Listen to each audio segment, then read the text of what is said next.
Hey guys, and welcome back to another lesson. What do Yesterday by the Beatles, Just the Two of Us by Bill Withers, Mamma Mia by ABBA, and Bohemian Rhapsody by Queen have in common? Stick around and you'll find out. Today I'm going to teach you the second most important idea, in my opinion, in music theory. Why not the first? Well, I already did a video about the first a couple of weeks ago, and you don't really even have to watch it because I'm going to teach it to you again, free of charge, in this video. Now, I'm not a stingy person, so I'll get immediately to the idea I want to lay out, and then I'll show you some very cool applications of it. So what is the idea? Well, the idea is that you can approach any chord, minor or major, by a sequence of chords that is called a 2-5. Let me give you an example. So let's say you want to approach or land on an F major chord. So I'm playing an F major here in the root position. What you do is you take the root note of the chord that you want to end up in, and then you count up 2 semitones. That will give you a G. This interval is also called a major second. Now you also count up a perfect fifth, which is 7 semitones, 1, 2, 3, 4, 5, 6, 7, which will give you a C. You can equally count down 5 semitones, which is a perfect fourth, 1, 2, 3, 4, 5, which also gets you to a C. Now, the idea is that if you want to approach F major, you can precede it by a G minor, the note that is a major second above it, going into a C major, the note that is a perfect fifth above it, and going to the target chord. Often these chords will be seventh chords. The G minor might be a G minor 7, while the C major will be a C dominant 7.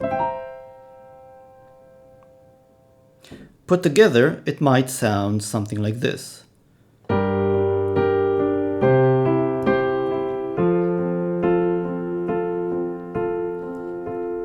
So I'm using inversions here.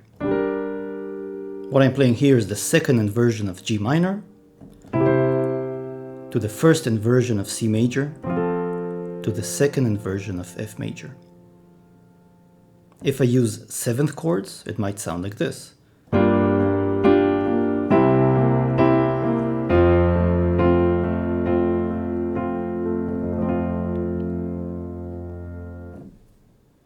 That's it. This works for any target major or minor chord. Now, if this sounds a bit abstract, I want to show you a couple of demonstrations or examples of how to use it, which I hope will make it very clear. And I'm going to start with a very simple chord progression. I'm going to have a bar of C major, followed by one bar of A minor, and then back to C major. So very, very simple. All of my examples are going to be in C major just to keep things simple, and we're going to even transpose things, famous songs, to C major just to keep things consistent and simple. Now, starting out from C major, I know I have to land on an A minor. And I can go ahead and use this so-called 2-5-1 trick. So I know I want to land on an A, so let me count 2 semitones up, which will get me to a B. And let me start from A again and count 7 semitones up, 1, 2, 3, 4, 5, 6, 7, which will get me to an E. And this means I can land on the A minor by preceding it with a B minor to an E major to an A minor. Of course, I'll do it with proper inversions so the chords lead into each other with a little bit more grace. So it might sound something like this.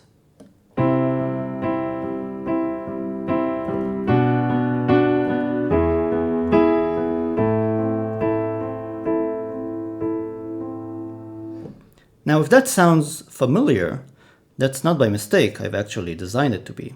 This is the opening for Yesterday by the Beatles. Now, remember that we have to get back to C major. Let's do the same trick again. So I want to land on C major. So I'm going to take C. I'm going to count 2 semitones up, which will get me to a D. And then again start from a C and count 7 semitones up, 1, 2, 3, 4, 5, 6, 7, which will get me to a G. So I'm going to precede this C by a D minor. Remember, the first chord is the minor. The second chord is a major, so it's going to be a G major. And this is going to lead to a C major. It doesn't matter if the target chord is a major or a minor. You can use this trick regardless. So everything put together is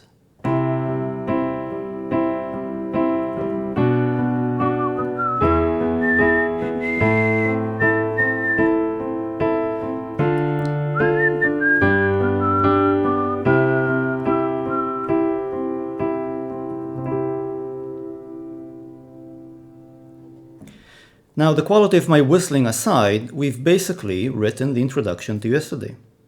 Not too bad. Now, if this doesn't sell you on this trick, let me try another demonstration. I'm going to again take a very simple chord progression, which is going to be 1 bar of F major, and then 1 bar of A minor, another bar of F major, and another bar of A minor. Not too complicated, right? So, might be something just like this.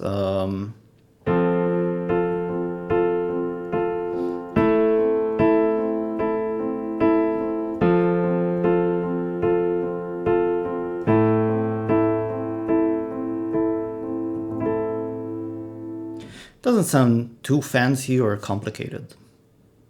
Now, let me apply this trick that I taught you. First of all, we need to land on the A minor. Now, I'm going to use not the full 2-5-1, but just the 5-1. This is the most important idea that I've taught in the previous video, and you kind of got it for free in this video. What does this mean? Well, I need to land on the A minor, so I need to get to A. So I'm just gonna use the major chord leading into it, which is a perfect fifth above it, 7 semitones. So starting from A, 1, 2, 3, 4, 5, 6, 7. This gets me to an E. So I'm going to precede the A minor by an E major. And I might even play an E dominant 7. Remember, I said that if you're playing 7th chords, the major chord becomes a dominant 7th chord. So, the progression now becomes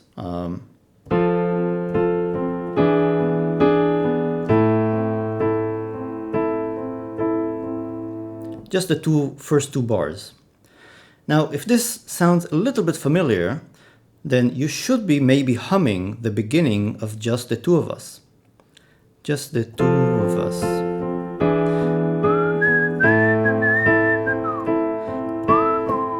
I can do it again.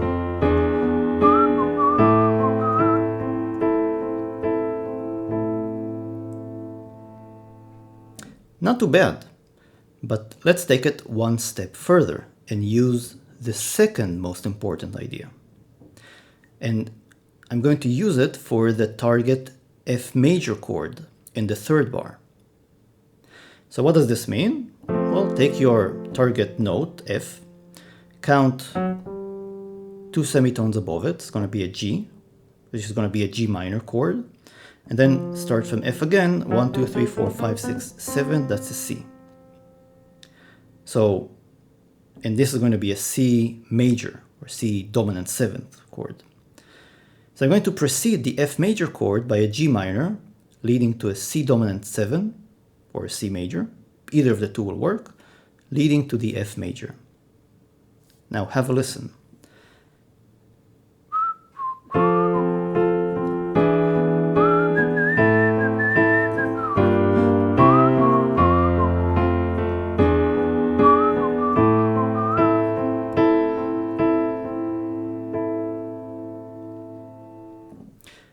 Not too shabby. We basically repeatedly use this trick to write a hit song.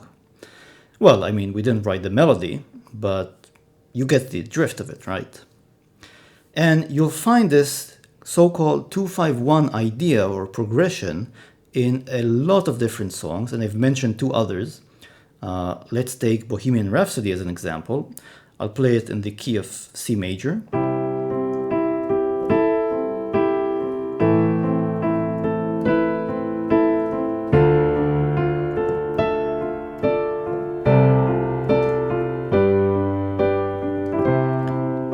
Which is the opening verse. And if you've paid attention, then you've seen that I've basically, the last progression of chords, I mean, you start from a C major, going to an A minor,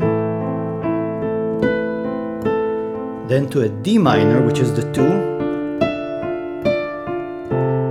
Then there's a bass motion here, which is unrelated, but then to a G major, which is the 5, and to a C major, which is the target chord, which is the 1. As an exercise, I'll let you listen to Mamma Mia by ABBA and try to identify the 2-5-1s there. Now, I keep calling this the 2-5-1, and I'd like to spend just a little bit of time explaining where this name comes from. Well, if you look at a major scale, the C major scale, then the notes in the scale have numbers 1, 2, 3, 4, 5, 6, 7, 8. And basically starting from a C major chord and moving up this shape across the scale,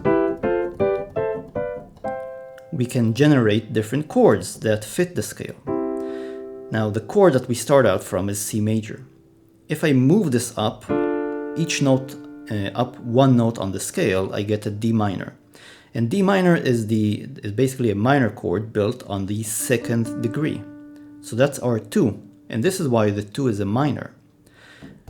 We go up one and we get an E minor, so the chord built on the 3rd degree is a minor chord. The next shape going up is an F major, built on the 4th degree. The next shape is a G major, built on the 5th degree. This is why this is why I call this the 5, and this is why it's a major chord.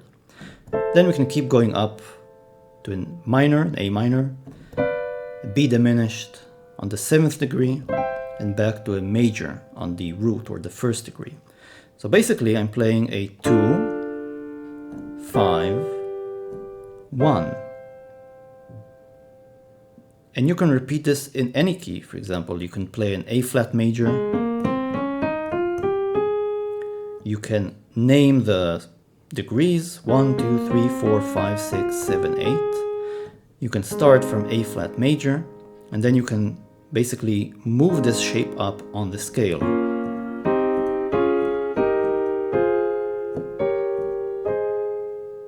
And you have 1, 2, B flat minor, 3, 4, 5 major, an E flat major, F minor, G diminished, 1, A flat major. So a 2, 5, 1.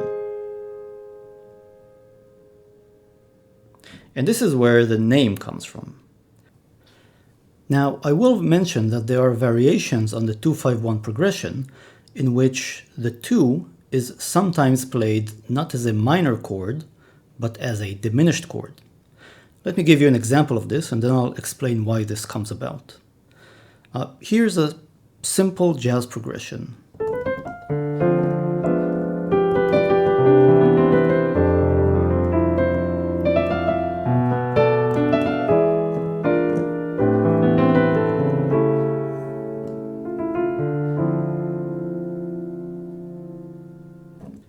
So I'm playing the chords D minor, and I'm playing extensions so it sounds fuller, but the basic harmonic progression is a D minor to a G, or G dominant 7 with different tensions, to a C major, to an F major, to a B diminished, or maybe a B half diminished actually if you're playing a 7th chord, to an E dominant 7, to an A minor. Now, basically there are two different 2-5-1s here. The first is the D minor to a G to a C major. The second is the B half diminished, also called a B minor 7 flat 5, to the E dominant 7 to the A minor. Instead of using a B minor to an E to an AM, I used a B half diminished to an E to an AM. Sometimes you'll see this, mostly in jazz actually, and let me explain where this comes from. So this will be a little bit of extra theory that I'm happy if you'll stick around to hear.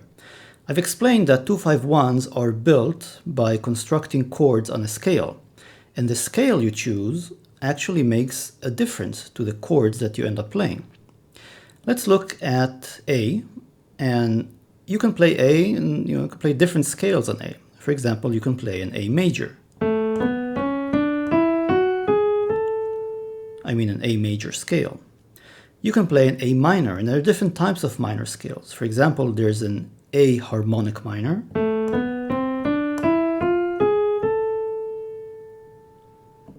or there's an A melodic minor,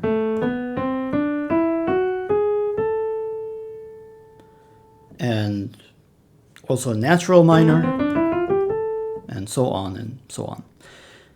Now, each of these scales will give rise to a slightly different 2-5-1 progression. The A major will give rise to a B minor, the 2, to an E, the 5, to an A major, the 1. If I use the A melodic minor, let's see what happens. Starting with the chord constructed on the 1st, 3rd, and 5th notes on this scale, and moving it up, I get the following chords.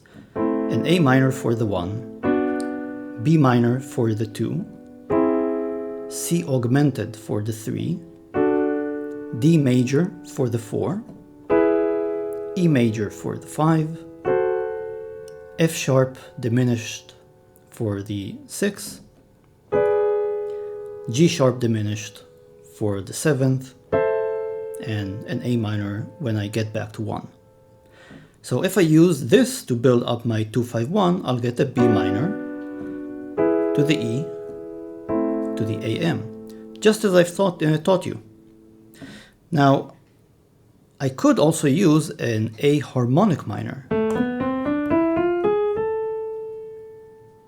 If I use this scale to construct my chords, starting from the 1, 3, and 5 of the A harmonic minor scale and moving it up, I get an A minor for the 1st, B diminished for the 2nd, C augmented for the 3rd, and now I get a D minor for the 4th, E major for the 5th, the 2nd, then the 6th is an F major,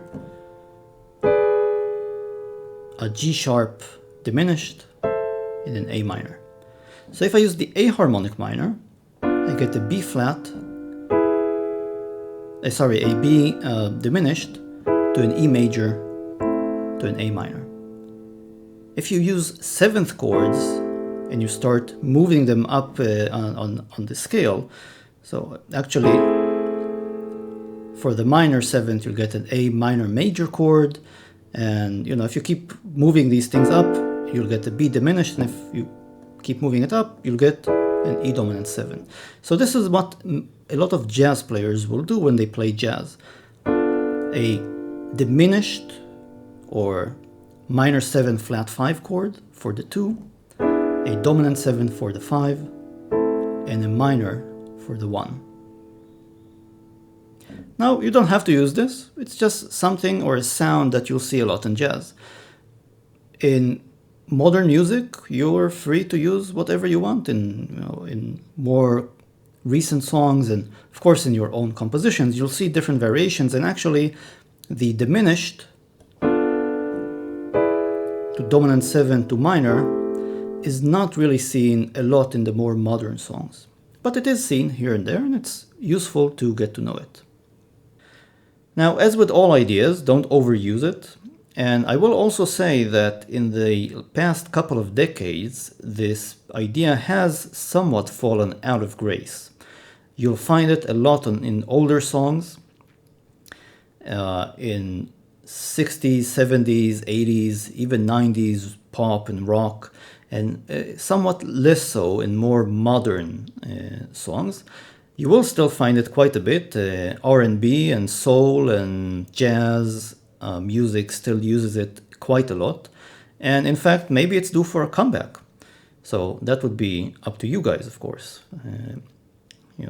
who are about to maybe have a career in music. But in any case, it is a very powerful idea, and what makes it powerful is that it works every single time. Unlike some ideas in music theory, which sometimes sound good and sometimes don't. 251 will always sound good. Maybe it will not sound like it fits the song you're trying to write, but it will never sound dissonant or bad. That's it for today. I hope you've learned something interesting, and I'll see you next time.